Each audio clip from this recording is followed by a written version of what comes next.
The Kiss FM story. 102.3 Kiss FM.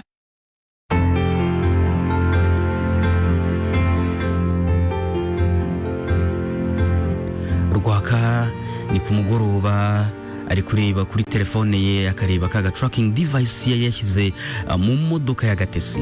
Ari kubona yuko rero ari kugenda ahagurutse mu rugo kubera ko imodoka yabonaga ko iparitse iwe mu rugo kwa Gatesi. Aribonye ko hagurutse nawe araho hafi rwose ntabwo ari kure cyane yaho ngaho. Ajya kubona abona imodoka rero irasohotse mu gipangu mugagoroba nka saa 12 saa moya iraje imunyuzeho arangije nawe yakije imodoka yiwe arakase arayikurikiye. Kuyikurikira ari kugenda areba kuri tracking device ariko n'imodoka arimo arayireba imbere ye rwose kugira ngo hato wenda na network niziramuka zivuyeho ataza kubura imodoka. Yarakomeje rero arakurikira Gatesi nawe maragenda ubona ko ari kwihuta cyane ukuntu kadepansa ahantu hagiye hatandukanye kongera agaruka mu muhanda hanyuma ko bari muri ayo ngayo niko akambutiyaje kakomeje kugenda nako kazamuka bitewe na karitsiye barimo baragenda bajyamo kakomeje kuzamuka. Rero Gatesi asa nkaho atangiye kuzajya asiga Rwakaho ukuntu. Rwaka arabibona yuko natangiye kumusigamo ukuntu ariko nawe aragerageza ibishoboka byose kugira ngo atamusiga cyane. Nibwo rero yagiye kubona abona Gatesi aparitse ahantu kuri location bari kumwereka kuko ari aga supermarket ariko ataramugeraho neza. Arangije aravuga ati okay hariya bwo ari ku ga supermarket agiye guparika bura no turagiye kugura. Aravuga ati ntacyo reka mbutiyaje nyigendemo gake gake ndamugeraho neza nawe amaze kugura twagura nongere mukurikire ndeba hanagiye kuko ndabizi neza hanagiye uko biri kose ashobora kuba ariho umuvandimwe wanjye ari. Gatesi nawe ahari yasohotse mu modoka yihuta cyane akubitaho urugi arangije ajya muri supermarket agura utuntu two kurya two mu budukombe na gato twonyene yaguze n'amavuta na kakorugate n'uburoso bw'amenyo udukoresho tw'isuku ntabwo nzanunga tujyanye hehe. Arangije asohotse amaze kwishyura ageze hanze asanga imodoka ye iraparitse amatara ari kwaka. Ayakije iranga igihe yasohokaga agiye muri supermarket kubera kwihuta cyane yarasohotse yibagirwa kuzimya amatara yiwe batirishiramo umuriro. Ubwo rero imodoka yanze kwaka arayigerageza iranga impande yiwe haba haje umuntu aramubwira ati yema da niko ye ntabwo byakunda ko ishobora kwaka ubu ngubu gahunda no gushitura rwose. Gatesi aravuga ati se ko ndimo ndihuta cyane ntari bubashe gutegereza ibintu byo gushitura n'ibiki byose. Umugabo aramubwira ati nta kibazo nanjye n'ubundi ndi umushoferi wowe icyo wakora gusa washaka umuntu ugushiturira yarangiza yamara kuyigushutirira rwose akaza kuyikuzanira. Gatesi yarabyumvishe yumva igitekerezo cyiza arangije asohoka mu modoka na twa tuntu twe yaramaze kugura ahereza kontaki uwo mugabo.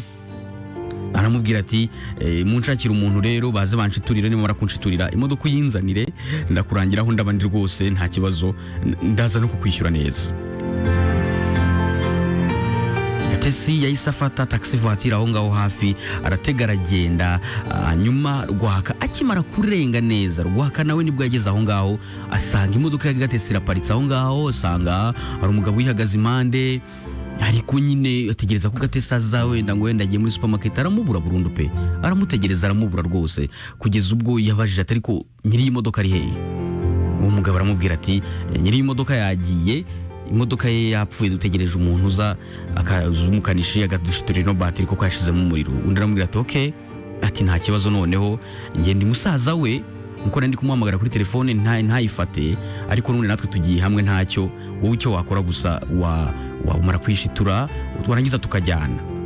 Umugabo rero abanza gusa nkatamwizeye neza. Undi aramubwira ati hoya ntacyo ntabwo uri buyime ngo gitware ko nge ntabwo nzi gutwara icyo uri bukore gusa wowe uraza kunjyana ahagiye ko ndi musaza we nari mutegereje ahangaha ariko nyine ahise agenda. Umugabo se nk'ubyumva imukanishiro ntiyatinze nawe yaraje imodoka barayikora irarangira. Uwo mugabo yijyamo na Rwaka yicaramo baragenda. Uwo mugabo agenda avugisha Gatesi amubaza aho ari kugera amushyira imodoka.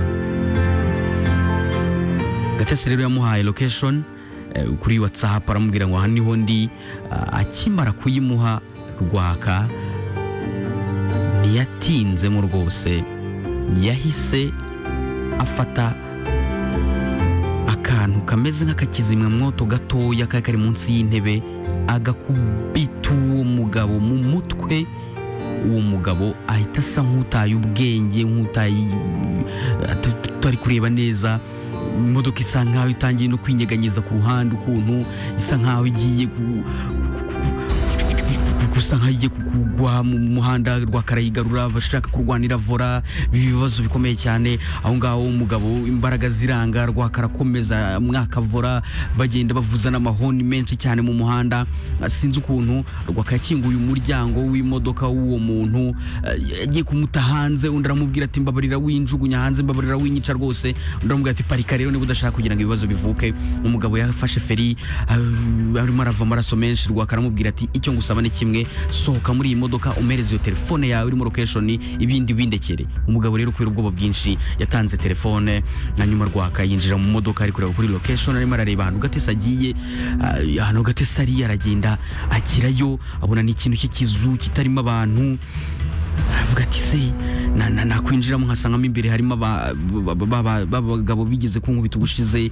Ubwo buramwica cyane, abura ukuntu abigenza, ariko aravuga ati kama mbaya ikiba cyose ku muvandimwe wanjye ngomba kugikora. Ariko nkamubona imodoka rero ntabwo yatinzemo rwose, yarayakije n'imbaraga nyinshi cyane, arayatsi, irasakuza ku buryo n'abantu bo imbere nabo barimo baravuga bati se uyu muntu uri hano hanze imodoka yayobeje, byagenze. Arayatsa rwose, akandagira umuvuduko mwinshi cyane n'umujinya mwinshi cyane, niko guhita yinjira muri cya kizu, nta no komanga nta niki, ahita yinjizamo imodoka, agenda gonga ibintu byose ahuye nabyo mu nzira.